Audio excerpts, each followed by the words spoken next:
Many people love eating boiled pork slices, but don't know how to make it themselves. Today, I'm sharing a simple and delicious recipe with a spicy and fresh taste, very flavorful. First, salt, pepper, a spoon of light soy sauce, an egg white, scallion ginger water, and a spoon of starch are added to the chopped pork tenderloin. Mix until it reaches a sticky consistency. Drizzle another spoon of oil to seal in moisture. Heat the oil, add ginger, garlic, dried chili, a piece of hot pot base, and a spoon of Doubanjiang. Stir-fry until fragrant and red oil is released. Pour in a bowl of water. Season with a spoon of light soy sauce, half a spoon of dark soy sauce, a little chicken bouillon.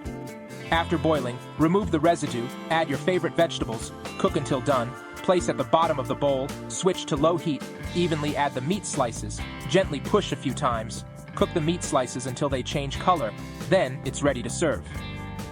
Sprinkle with minced garlic, Sichuan peppercorns, dried chili, some chopped scallions, and, if available, a sprinkle of white sesame seeds. Drizzle with a spoon of hot oil to enhance the aroma, and it's ready to enjoy. Spicy, fragrant, delicious, and satisfying.